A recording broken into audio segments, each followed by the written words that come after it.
Hi guys, Coach Fens here from FTP Training with another Friday Tips with Fens. It's been happening. I've had quite a few calls with clients over the course of the last few weeks, some really going for some massive races that are just about to come up. And there's been a theme that's come up in our conversations, and that's that they felt as though the wheels have fallen off. Suddenly they're demotivated, they don't feel like they want to get out training, they don't feel as though they're fit, they felt as though things have gone backwards. And this has led to a sort of a negative mindset. I know personally as an athlete, these periods happen through any given training year. But the funny thing is I always used to find that they coincided with specific times of the year coming into big races. So, you know, what are the signs of this happening? What are the reasons that this can happen?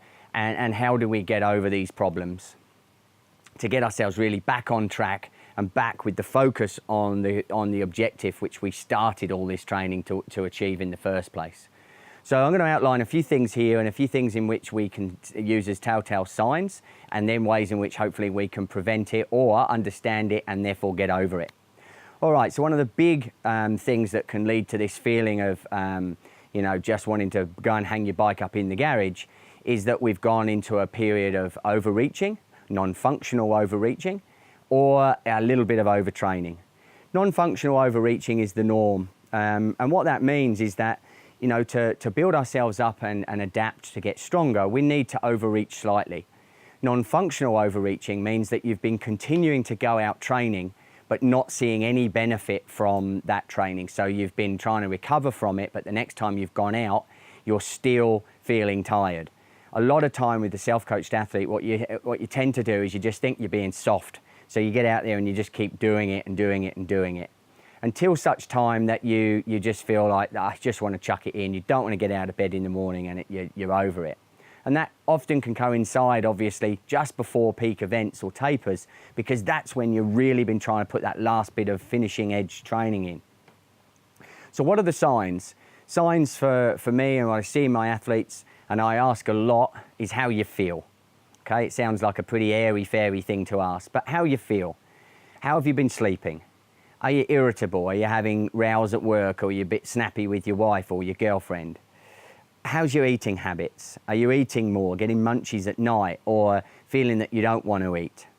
You know, these are all signs. Just feeling generally lethargic, a bit more muscular ache, elevated heart rate or suppressed heart rate, something which isn't the norm. All of these can be telltale signs that things aren't quite right. You know, I'll mention again a repeating cold, or a cold that won't go, or a series of small colds or infections. You know, cold sores, or anything that suggests that you're just a little bit run down could be a sign you've just been pushing the envelope that little bit too much. And that again makes you feel like you just don't want to go and do it anymore.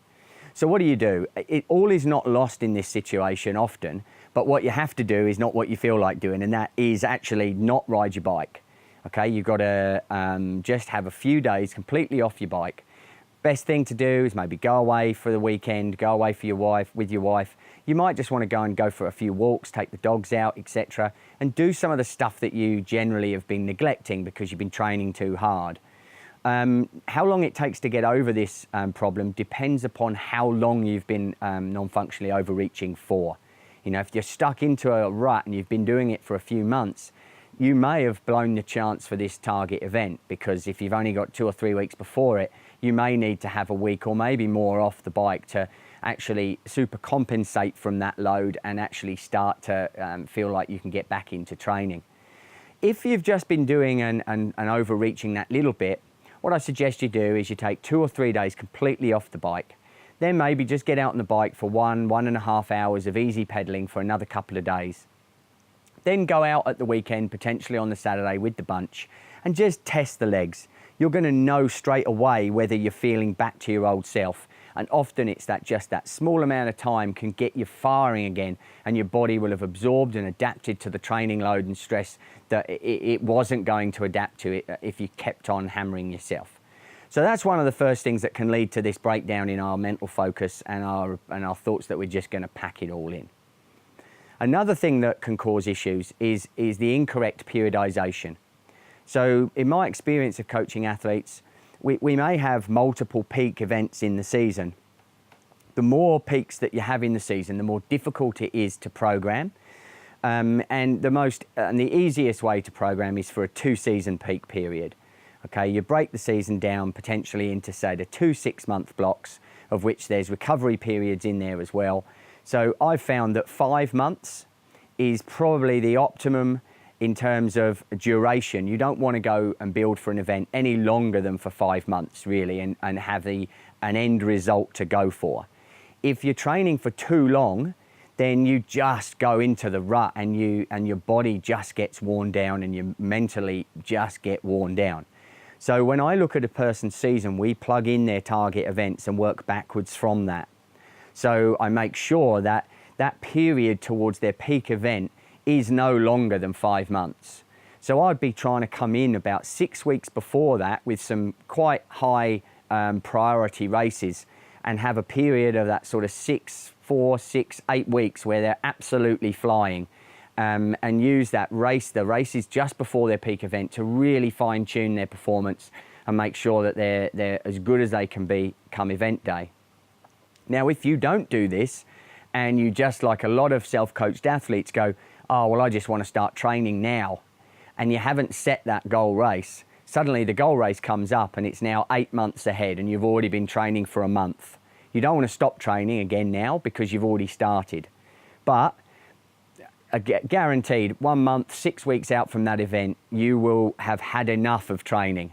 You might have had some great events that you've participated in before that race and done really well, but now that's a bridge too far because it's too far up the road. So again, what can you do if this situation arises and you know that that target event is longer than 5 months away and you've already back into the swing of things? Personally, I'd say let's either have a shorter peak period towards a smaller goal and then reset, 4 or 5 days off, for instance, and then start building again for your key A target event, or bite the bullet, have a little bit of a break there and build properly in one sequential build towards your target. Okay, sometimes discretion is the better part of valor, and we have to pull back to move forward. And again, you can't be in peak condition all year. You can't batter yourself all year. And I talk an analogy to so many people about the suitcase of courage. Okay, if your target event is 8 months down the line, and in the 8 months leading up to that peak event, you've been delving into the suitcase of courage to beat your mate up the hill, to win your local B grade event, that's a local race, whereas what your target is to go down to, do the Tour of Bright and be awesome there. If you keep delving into the suitcase and pulling out that courage, when it comes to that peak event, you won't have it. And that's how the wheels fall off often before those targets. And what you've got to do is understand it, grab it, reset, and get yourself building towards it again. Lastly is, I think one of the biggest ones actually, is anxiety. Again, when we've set a target, it's human nature. We've set a target that we want, we've trained brilliantly well for it. And as that event gets closer, our anxiety for performing as we want to increases exponentially. And again, this happens to everybody. It doesn't matter whether you're just starting out riding and you're going to go and ride your first Gran Fondo or your first local D grade race, or whether you're a very elite performer riding at the top world tour level. Anxiety, self-doubt, negative self-talk creeps into everybody's minds at some stage. This tends to happen, as I say, just before peak target events, because our body wants to have a reason to not succeed or not do what we've set out to do. And again, it's happened to me, like 2 weeks before, I've been flying, and then all of a sudden the wheels fall off and I want to stop at McDonald's. I want to eat some rubbish. I want to stay up late at night. I want to have a couple of beers. And the reason for that is when you then turn up, well, you have an excuse that it didn't go according to plan because, it wasn't the great preparation. It didn't quite work. So what do we do when this situation arises? I think we have to understand that we are human beings and not machines, firstly. So what we need to make sure is that we don't beat ourselves and sort of self-flagellate ourselves and beat ourselves up about it. I think we have to understand that it's all part of the process, and therefore accept it, understand it, don't be too hard on yourself, and if you have a little bit of what you fancy, it doesn't hurt you. So therefore, okay, you may have a little splurge for the night. Nothing is lost by doing that. So just sit back after that and go, okay, I've had a bit of a splurge. Do I feel like it's cured this feeling that I've had? Do I feel better for it? Often if it's going out and having a few drinks, you actually don't, because you feel terrible. If you've eaten rubbish food and you've been eating great, again, you don't normally feel very good for doing it. So therefore, just go, okay, well, I tried it again and I didn't really like it, and therefore I can reset myself with my target goal, which is 2 weeks away. If you're struggling with that, I use something, which I like to use something called the buddy system. Okay, so if you've been training a lot on your own, focused on specifics, you know, intervals, etc., then ring up your mates. Just get out and ride with your mates. Reduce the structure just for a few days. Go out, have some fun on your bike. Grab the mountain bike, go and ride in the trails.